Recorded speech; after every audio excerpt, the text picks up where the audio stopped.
Bonjour les amis, bienvenue de retour sur Histoire Reddit. Alors imaginez un peu, quelqu'un passe littéralement des années à vous rendre la vie misérable. Des remarques constantes, de la jalousie déguisée en fausse inquiétude, tout y passe. Puis soudain, sorti de nulle part, cette personne veut jouer la carte du membre de la famille aimant juste avant le plus grand jour de votre vie. Touchant? Non? Faux, parce que cette personne ne débarque pas seulement avec de mauvaises intentions.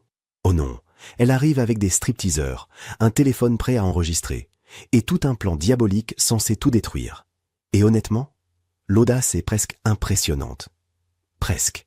Mais voilà où ça devient vraiment savoureux. Le plan échoue de façon tellement spectaculaire, tellement totale, que notre héroïne n'a même pas besoin de lever le petit doigt. L'univers lui sert simplement la vengeance parfaite sur un plateau d'argent. Et croyez-moi, elle en profite, jusqu'à la dernière goutte. Alors prenez vos snacks, installez-vous confortablement, parce que cette histoire passe du chaos d'un enterrement de vie de jeune fille à des ordonnances d'éloignement, en bonne et due forme. C'est parti. Ma sœur a engagé des stripteaseurs pour mon enterrement de vie de jeune fille, afin de ruiner mon mariage, parce que mes beaux-parents sont très traditionnels. Sauf que j'ai tout raconté à son copain ultra-religieux, et maintenant, il refuse de la demander en mariage. J'ai 28 ans et je me marie dans 10 jours avec mon fiancé, 30 ans. Dire que ma sœur, 26 ans, a été difficile toute ma vie est un euphémisme. Mais ce qu'elle a fait il y a 2 semaines est trop. Nos parents n'ont jamais fait de favoritisme, mais ma sœur a toujours agi comme si tout ce que j'accomplissais était une attaque personnelle contre elle. Elle est grande, blonde et mince. Pendant toute son adolescence, elle me rappelait que j'étais plus ronde et brune. Quand j'avais 15 ans, elle a dit à notre cousin que je ressemblais à la photo avant d'une émission de Rue Looking. À 17 ans, alors que j'étudiais pour mes examens, elle a dit à table que si je faisais du sport au lieu de lire, les garçons me remarqueraient peut-être. Notre mère lui a dit d'arrêter, mais elle s'est contentée de hausser les épaules en disant qu'elle essayait d'aider. L'incident de la remise des diplômes au lycée est quelque chose auquel je pense encore. J'étais major de promotion et je devais faire un discours. Ma sœur était assise au premier rang avec notre famille. Au milieu de mon discours, elle a commencé à parler fort avec notre tante d'une fête à laquelle elle voulait aller ce week-end-là. Les gens se sont retournés pour la regarder. J'ai dû m'arrêter et attendre qu'elle se taise. Elle ne s'est jamais excusée ensuite, parce que pour elle, le discours était ennuyeux et trop long. Quand j'ai rencontré mon fiancé il y a 3 ans, ma sœur a fait plusieurs remarques disant qu'il était hors de ma portée. Une fois, elle lui a demandé s'il avait des problèmes de vue. Comme mon fiancé la connaissait déjà, il l'a simplement ignorée comme une enfant agaçante. Sa famille est riche et traditionnelle.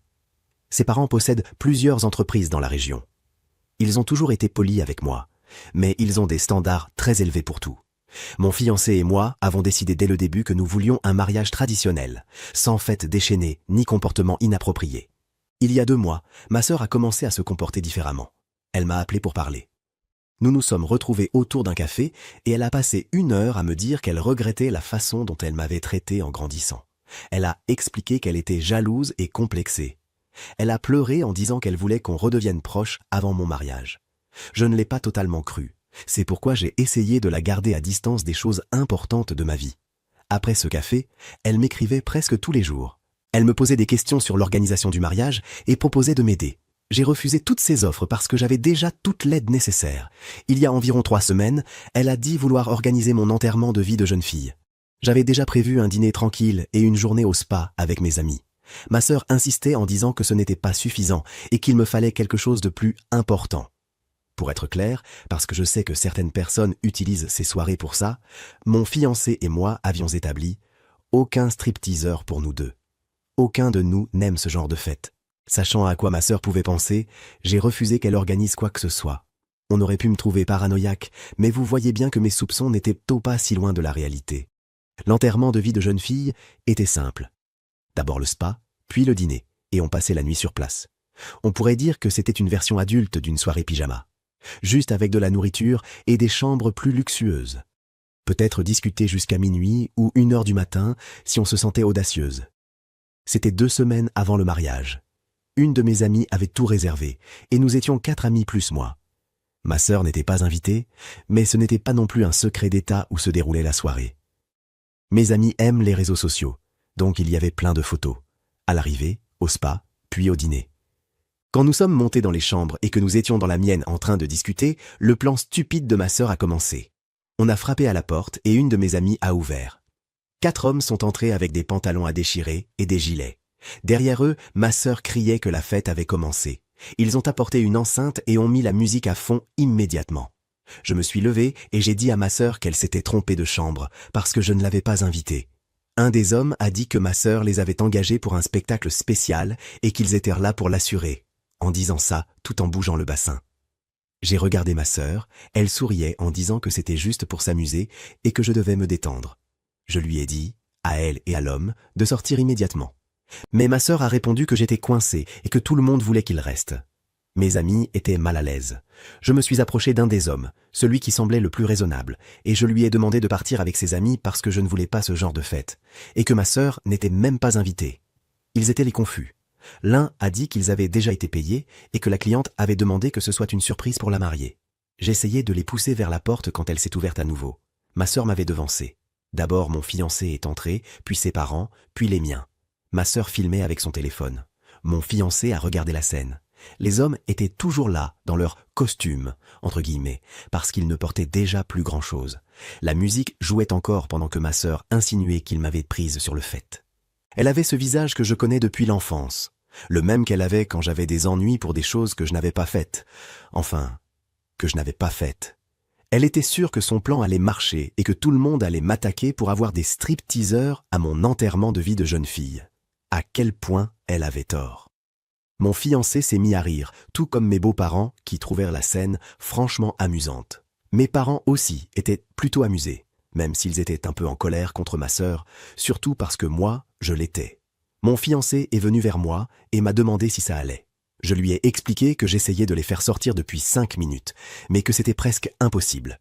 Je ne pouvais même pas les pousser. Ils étaient tous couverts d'huile et de paillettes, ou je ne sais quoi d'autre que les stripteaseurs utilisent. Mon beau-père a demandé à ma sœur pourquoi elle avait engagé des danseurs sous-vêtus. Il refusait clairement de les appeler stripteaseurs, alors qu'il savait que je ne voulais pas de ce genre de choses. Ma sœur a immédiatement commencé à se justifier, disant que c'était juste une blague et que tout le monde prenait ça trop au sérieux. Mon père lui a alors dit qu'il partait et qu'elle devait venir avec eux. Elle a essayé de protester, mais il est simplement sorti. Ma mère s'est excusée auprès de moi avant de le suivre.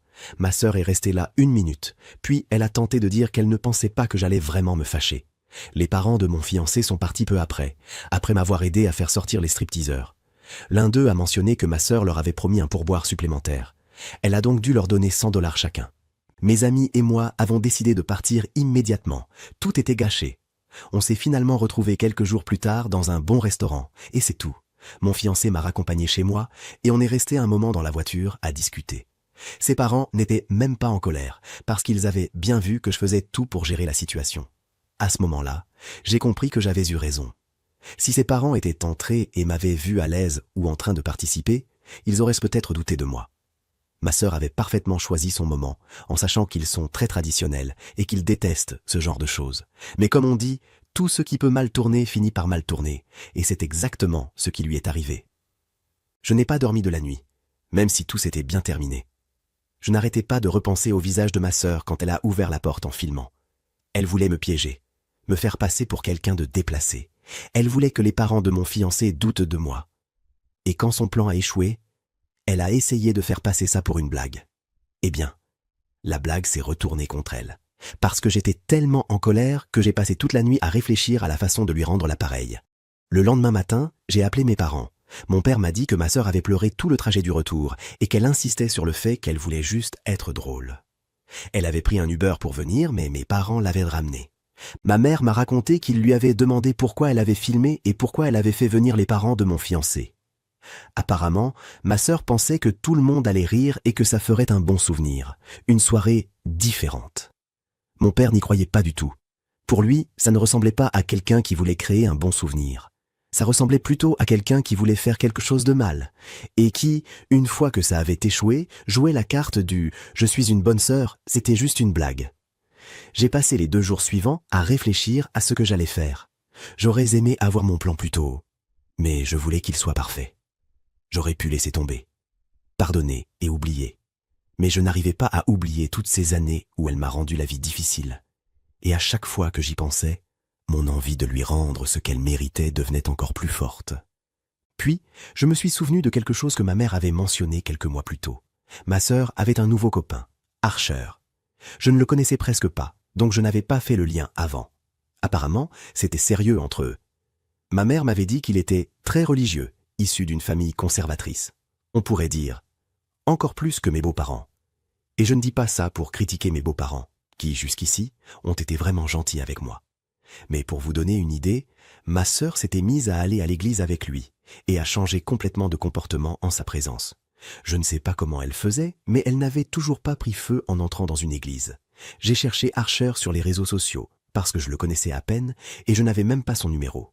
Son profil, rempli de versets bibliques et de publications sur la parole de Dieu.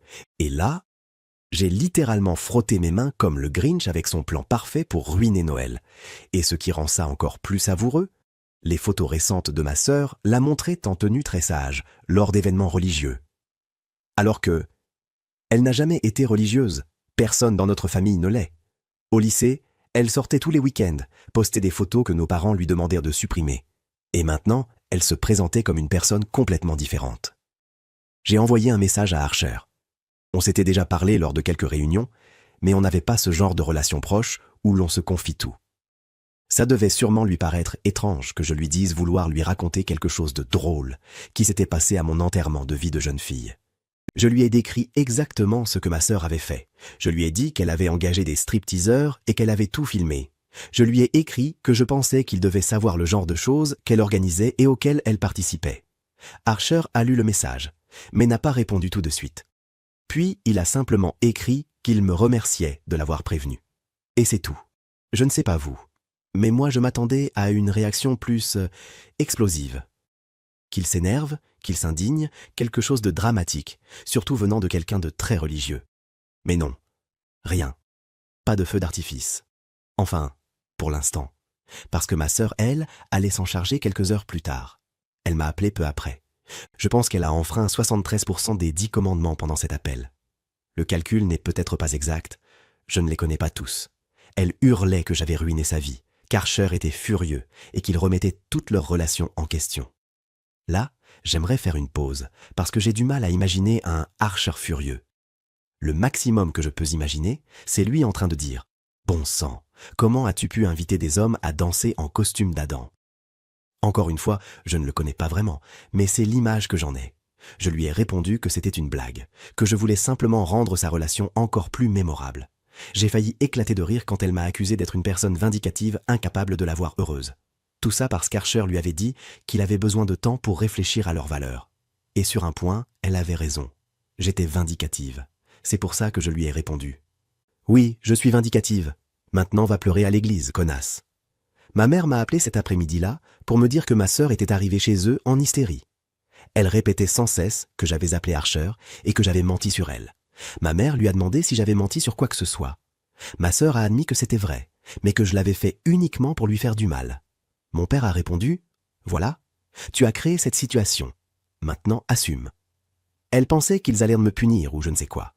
Mais elle est partie furieuse et n'a plus reparlé à mes parents depuis. C'est le moment où certains vont dire que je suis la méchante. Mais honnêtement, je m'en fiche complètement. Cette femme, que j'ai malheureusement comme sœur, adore provoquer. Et bien maintenant, l'ours s'est réveillé. Et il avait faim. Et il est de mauvaise humeur. Et il a déjà arraché un bras. Le bras est une métaphore. Mais vu à quel point elle est sournoise, ça ne m'étonnerait même pas qu'il repousse. Bon, attendez une seconde. Avant de continuer, soyons honnêtes. Parce que tout ça est satisfaisant. Le plan a échoué. Les beaux-parents n'étaient pas fâchés. Tout le monde a vu clair dans le jeu de la sœur de l'auteur du post. Fin parfaite, non? Mais voici la vérité inconfortable. Quand quelqu'un vous fait souffrir pendant des années, ça vous change. Parfois sans même que vous vous en rendiez compte. La personne qui a supporté des années de méchanceté et celle qui passe 2 nuits à préparer une vengeance parfaite, ce ne sont plus exactement la même personne.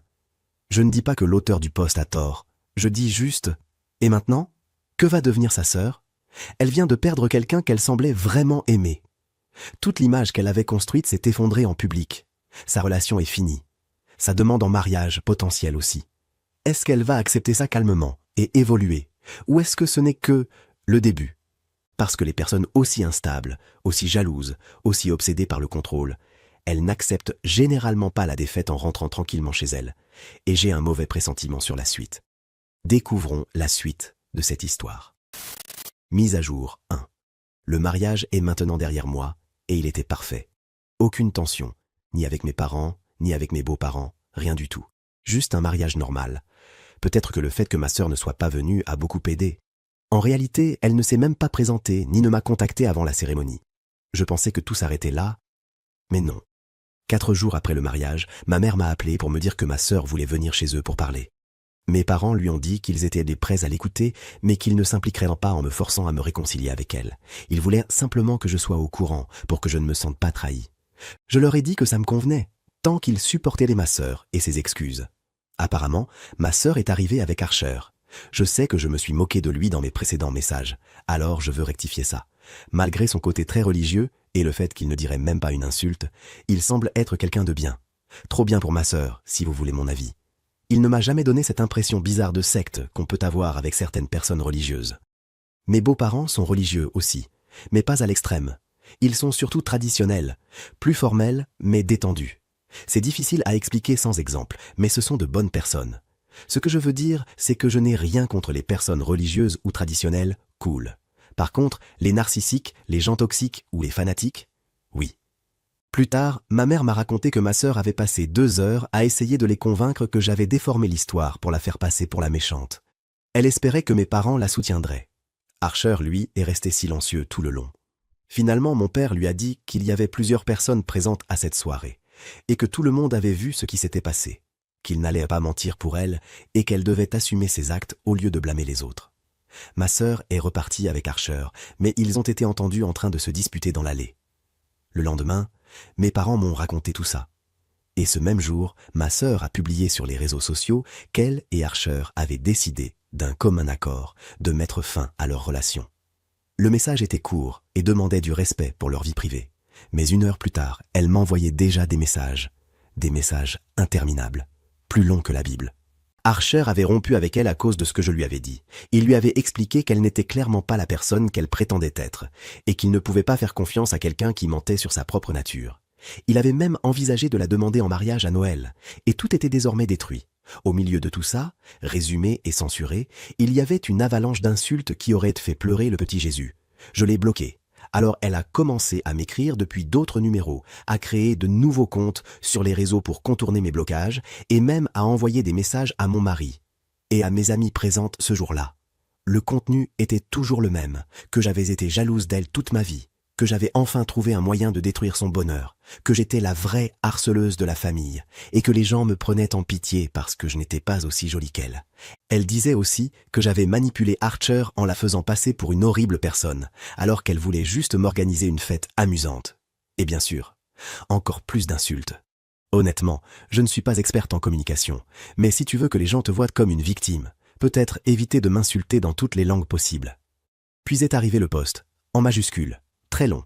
Je ne l'ai pas lu en entier, mais une amie m'a envoyé des captures avec les passages importants soulignés. Elle est très impliquée dans l'histoire, donc elle a tout raconté de notre enfance. Mais de son point de vue. Selon elle, j'étais la manipulatrice, celle qui jouait toujours la victime. J'aurais utilisé mes résultats scolaires pour la rabaisser. Nos parents m'auraient toujours favorisé. Et cette fameuse soirée, elle aurait été une surprise amusante, que j'aurais transformée en plan pour la détruire, parce que j'ai toujours été jalouse du fait que les hommes la trouvent plus attirante. Elle affirmait aussi que j'avais appelé Archer uniquement pour ruiner sa relation, parce que je ne supportais pas qu'elle ait trouvé quelqu'un qui l'aimait. Le post a reçu énormément de commentaires en quelques heures. Certaines personnes du lycée ont rappelé qu'elle avait été méchante avec moi. D'autres, surtout ses amis, l'ont soutenue. 2 ou 3 jours plus tard, elle a publié à nouveau.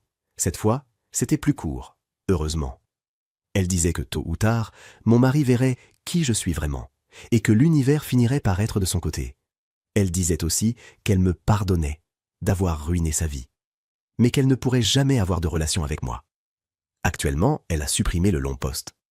Ma mère m'a écrit récemment pour me dire que ma sœur était revenue chez eux. Elle voulait que mes parents m'appellent pour m'obliger à publier des excuses en disant que j'avais menti sur elle. Mon père lui a répondu de partir et de ne revenir que lorsqu'elle serait prête à se comporter comme une adulte. À ce stade, je pense que la seule personne qui n'a toujours pas compris que tout ce qui s'est passé, la rupture, la demande en mariage annulée, est entièrement de sa faute. C'est elle. Enfin, peut-être aussi quelques-uns de ses amis. Mise à jour 2. Ma sœur m'a contacté hier depuis le téléphone de ma mère. J'ai répondu uniquement parce que je pensais que c'était elle. Ma sœur m'a demandé de la voir en personne pour discuter. J'ai refusé. Elle m'a répondu qu'elle avait besoin de tourner la page.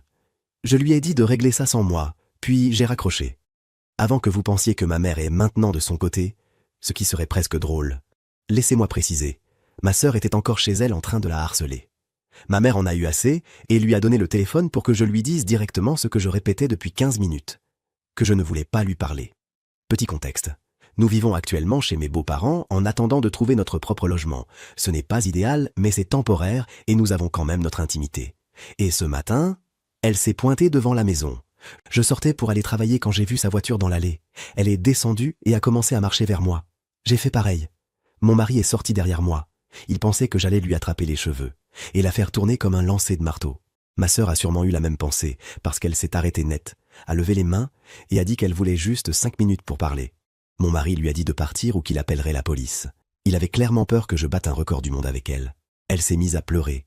Je ne sais même pas ce qu'elle disait. Mon mari m'a demandé de monter dans la voiture et de partir. Ce que j'ai fait. 20 minutes plus tard, il m'a appelé pour me dire qu'elle était restée encore 10 minutes dans l'allée avant de partir. Plus tard, ma mère m'a appelé avec quelque chose que je n'aurais jamais pensé entendre. D'abord, elle a dit à ma sœur que c'était impoli de débarquer chez quelqu'un sans invitation. Ma sœur a répondu qu'elle ne savait plus quoi faire, puisque je ne répondais pas à ses messages. Ma mère a dû lui expliquer que c'est exactement ce qui se passe quand on est bloqué. Et là, le moment étrange. Ma sœur a reconnu avoir fait des erreurs et a dit qu'elle méritait le pardon. La première chose non narcissique qu'elle ait dite depuis des semaines. Mais ça n'a pas duré. Ma mère lui a répondu que le pardon ne se mérite pas comme ça. Ça se gagne. Et ensuite, retour à la version habituelle. Mais en pire. Depuis, ma sœur est passée 2 fois en voiture devant la maison de mes beaux-parents, du moins à notre connaissance. Mon beau-père l'a vue la 2e fois et a noté la plaque d'immatriculation. Il a même contacté un ami avocat pour se renseigner sur une éventuelle ordonnance restrictive si elle continue. Pour l'instant, ce n'est pas suffisant, mais on nous a conseillé de rester vigilants. J'ai aussi appris par une connaissance commune que ma sœur a perdu son travail le mois dernier. Apparemment, elle arrivait souvent en retard parce qu'elle est dépressive et a du mal à se lever le matin. Sur les réseaux sociaux, elle poste sur la difficulté de sa vie et sur le fait que les gens qu'elle pensait aimer l'ont abandonnée. Au moins, elle ne me mentionne pas directement. Seuls ses amis commentent pour la soutenir. Les autres semblent l'ignorer. Autre développement. Archer a contacté mon mari sur les réseaux sociaux. Je pense qu'il estime que parler directement à une femme mariée est un péché. Il ne l'a pas dit clairement, mais c'est l'impression de mon mari après avoir échangé avec lui. Il a envoyé un message pour s'excuser du comportement de ma sœur. Après leur rupture, ma sœur lui a envoyé une centaine de messages pour le convaincre de revenir. Elle a même menacé de dire à la police qu'il l'avait maltraité s'il ne revenait pas vers elle. Archer lui a répondu que ces messages constituaient des preuves. Elle a rétorqué qu'elle pourrait dire qu'il les avait modifiés. Heureusement, elle n'a rien tenté. Heureusement pour elle. Maintenant, notre priorité est de trouver un logement pour commencer notre vie de jeunes mariés. On restera probablement discret sur l'adresse. Mon beau-père a suggéré d'installer des caméras de sécurité, car il connaît quelqu'un. L'idée me donne un peu l'impression de vivre dans une prison, mais j'ai accepté que c'est sans doute le mieux pour notre sécurité. Mon mari a aussi dit qu'on devait faire attention à ce qu'on poste sur les réseaux sociaux, surtout avec la localisation. D'accord, stop. Là, je dois interrompre l'histoire encore une fois. La sœur s'est présentée chez les beaux-parents sans y être invitée. Elle passe en voiture devant leur maison à répétition. Elle a menacé d'accuser Archer de violence, faussement, juste pour le récupérer. Elle a perdu son travail parce qu'elle n'arrive même plus à se lever le matin. Elle publie des messages disant que tout le monde l'a abandonnée. Cette femme n'est plus simplement une méchante. C'est quelqu'un en réelle détresse. Et la vérité inconfortable, c'est que tout ça était probablement inévitable. La jalousie, la cruauté, le comportement obsessionnel, ce n'est pas une rivalité normale entre sœurs. C'est quelqu'un qui avait besoin d'une aide psychologique sérieuse bien avant que tout explose. L'autrice du post est en sécurité pour le moment. Mais sa sœur, elle est clairement en train de sombrer dans quelque chose de plus sombre. Et le pire, c'est que personne, ni les parents, ni le système, personne n'a vraiment de solution pour la suite. Et ça, c'est franchement tragique. Bon, retournons à l'histoire. Mise à jour 3. Nous avons emménagé dans notre nouvelle maison il y a 3 semaines. Ma sœur a trouvé l'adresse en 1 semaine à peine. Si elle utilisait ce talent pour retrouver les personnes les plus recherchées par le FBI, elle serait probablement millionnaire. Et elle finirait sûrement sur cette liste elle-même en un temps record. Je ne sais pas comment elle a fait, mais elle s'est présentée pendant que j'étais au travail. Mon mari était à la maison et l'a vue par la fenêtre. Il n'a pas ouvert. Elle a frappé pendant plusieurs minutes, puis elle a laissé un mot. Dans ce mot, elle disait qu'elle me manquait, qu'elle voulait faire à nouveau partie de ma vie, qu'elle savait avoir fait des erreurs et qu'elle voulait prouver qu'elle avait changé. On n'avait même pas encore eu le temps d'installer les caméras. Le technicien que connaît mon beau-père est venu le lendemain, en nous rendant un énorme service. 2 jours plus tard, les caméras ont filmé ma sœur rôdant dans le jardin à 23 heures. Elle est restée environ 15 minutes avant de partir. Le lendemain après-midi, elle est revenue. Cette fois, elle est descendue de voiture et a commencé à marcher dans le jardin en regardant à travers les fenêtres. Mon mari a appelé la police. Ils sont arrivés après son départ, mais nous leur avons montré les enregistrements. Cette fois, nous avions enfin des preuves suffisantes pour demander une ordonnance restrictive pour harcèlement. Nous avons pris rendez-vous avec l'avocat, l'ami de mon beau-père, pour le lendemain. Avant ce rendez-vous, ma mère m'a appelé. Ma sœur l'avait contacté le matin même en menaçant de se faire du mal. Ma mère a dit qu'elle semblait instable et a appelé la police pour un contrôle de sécurité. La police a trouvé des éléments inquiétants chez elle, rien de bizarre comme des poupées vaudou ou des photos de moi mutilées, mais suffisamment pour l'emmener dans un centre de santé pour observation. Nous avons vu l'avocat cet après-midi-là.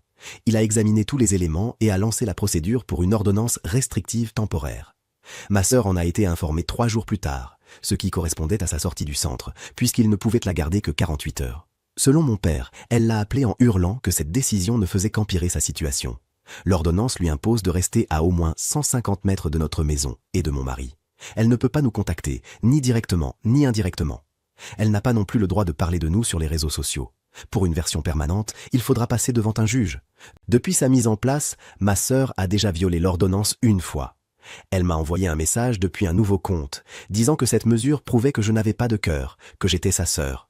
Nous l'avons signalée, et la police s'est rendue chez elle. Elle a été avertie qu'une nouvelle violation entraînerait son arrestation. Apparemment, elle ne peut même plus payer son appartement et devra bientôt partir. Elle veut aller vivre chez mes parents, qui n'ont pas encore pris de décision. Je pense qu'ils ne veulent pas d'elle chez eux, mais qu'ils ont peur que la refuser la pousse à faire quelque chose de grave. Quelque chose contre elle-même, ou contre les autres. C'est une situation difficile pour tout le monde, parce que quoi qu'on fasse, agir ou ne rien faire, il peut y avoir des conséquences négatives. S'il l'accueille, elle pourrait y voir un signe de faiblesse et devenir encore plus envahissante. S'il refuse, le résultat pourrait être le même. L'aider psychologiquement serait la meilleure solution, mais ce n'est pas vraiment possible. Mes parents n'ont pas les moyens, et les structures publiques ne sont pas les meilleures. Ce sont souvent des endroits où les gens ressortent encore plus instables. Je ne suis pas trop inquiète pour ma sécurité. Il y a l'ordonnance restrictive, le risque d'arrestation si elle la viole, et nos propres mesures de sécurité. On appellera la police immédiatement si nécessaire. Ce qui m'inquiète davantage, c'est son instabilité et ce qu'elle pourrait faire aux autres. Même si on appelle la police, ils ne peuvent la garder que 48 heures dans ces centres. Ils ne peuvent même pas l'orienter vers une structure permanente, qui, en plus d'être mauvaise, sont déjà saturées de personnes souffrant de troubles liés à la drogue. C'est une situation complexe, et je préfère ne pas trop m'y impliquer, pour éviter que ça ne se retourne contre moi. Mise à jour 4. Ils ont finalement trouvé une solution pour ma sœur, mais ça n'a pas été simple. Archer ne nous l'avait pas dit jusque-là. Mais elle le harcelait aussi. On savait qu'elle lui envoyait des messages pour le récupérer, mais pas qu'elle allait chez lui, à son église, et même à son travail. Tout a explosé le jour où elle s'est présentée à une messe, ivre et à moitié nue, en pleurs. Apparemment, elle avait passé une nuit mouvementée, et la descente a été très violente. Elle pleurait en disant devant toute l'assemblée qu'elle avait essayé de l'oublier avec d'autres hommes, sans y parvenir. La police a été appelée, mais personne n'a porté plainte, donc elle n'a pas été arrêtée. Honnêtement, ils sont plus indulgents que moi. Après ça, ils lui ont trouvé une solution dans un centre éloigné de la ville, un endroit où les gens vont pour se reconstruire. Ce n'est pas un centre psychiatrique, mais plutôt une sorte de retraite spirituelle liée à l'église. Le plus important, c'est que depuis plus de 5 mois, elle n'a plus eu ce genre de comportement. D'après Archer, qui est allé la voir quelques fois, elle va mieux. Là-bas, ils ont un emploi du temps, ils travaillent et participent à des groupes de parole. Évidemment, j'ai anticipé la question. Est-ce qu'ils vont se remettre ensemble? La réponse est non. Après ce qui s'est passé, il lui sera très difficile de lui pardonner. Ses parents n'approuveraient pas non plus. D'ailleurs, il fréquente quelqu'un d'autre maintenant. Et le jour où ma sœur s'est présentée à l'église, cette nouvelle femme était dans l'assemblée. Je ne sais pas si cette retraite va vraiment la changer, mais d'après Archer, c'est déjà un bon début. J'espère simplement que ça marchera, et que je n'aurai plus jamais à parler d'elle. Du moins, pas pour quelque chose de négatif. Si vous n'entendez plus parler de moi, c'est que tout est rentré dans l'ordre. Edith, J'allais oublier. Mes parents sont allés la voir eux-mêmes pour vérifier ce changement dont Archer parlait. Et leur impression correspond à la sienne. Elle semble aller bien. Alors ma famille YouTube, voici mon avis sur cette histoire. Bon, il y a beaucoup de choses à analyser ici. D'abord, le coup de l'enterrement de vie de jeune fille. Franchement, ce que la sœur de l'auteur du post a fait, ce n'était pas une petite blague qui a mal tourné. Elle est arrivée avec des stripteaseurs, une caméra, elle a personnellement invité les beaux-parents. Ce n'est pas une blague, c'est une opération calculée. Elle voulait détruire le mariage et la relation de l'auteur du post en un seul coup. Le fait que tout se soit complètement retourné contre elle, c'est honnêtement une justice poétique dans toute sa splendeur. Maintenant, est-ce que dire la vérité à Archer était mesquin? Oui, absolument. L'auteur du post l'a elle-même reconnu. Elle était vindicative et elle l'assume. Mais voilà le truc. Elle n'a pas menti. Elle lui a raconté exactement ce qui s'est passé. La sœur de l'auteur du post a engagé des stripteaseurs et tout enregistré. C'est juste la vérité. On ne peut pas vraiment parler de manipulation quand chaque détail est exact. Si les valeurs d'Archer ne correspondent pas à ce comportement, ça les regarde tous les deux. L'auteur du post lui a simplement donné les informations. Ce qui me frappe vraiment, par contre, c'est jusqu'où sa sœur a continué d'escalader. D'abord le désastre de l'enterrement de vie de jeune fille, puis la crise sur les réseaux sociaux. Ensuite, elle se pointe chez les gens, puis les menaces, puis elle rôde dehors à 23 heures. Genre, à quel moment tu t'arrêtes et tu te dis « peut-être que le problème, c'est moi ». La réponse, apparemment, c'est jamais. Pas avant de finir ivre et en pleurs dans une église devant toute une assemblée. Et ça m'amène à la vraie leçon de cette histoire. Et elle est importante. Sa sœur a passé des années à faire du mal aux autres en pensant sincèrement qu'elle ne ferait jamais face aux conséquences. Mais au moment où elle s'en est prise à quelqu'un qui a enfin décidé « ça suffit », tout s'est effondré. Non pas à cause de la malchance, mais parce que ses propres actions l'ont rattrapée. La jalousie est réellement destructrice. Les problèmes de sa sœur n'étaient pas vraiment liés au stripteaseur, à Archer ou même au mariage. Ils venaient d'années de jalousie non résolue qu'elle n'a jamais affrontée. Et ça a fini par la consumer complètement. J'espère que la retraite l'aidera vraiment. Sincèrement. Parce que c'est un endroit douloureux où être, même si on s'y est soi-même conduit. Alors les amis, dites-moi ce que vous en pensez dans les commentaires ci-dessous. Et merci d'avoir suivi cet épisode de Histoire Reddit. N'oubliez pas de liker et de vous abonner. On se retrouve dans la prochaine vidéo.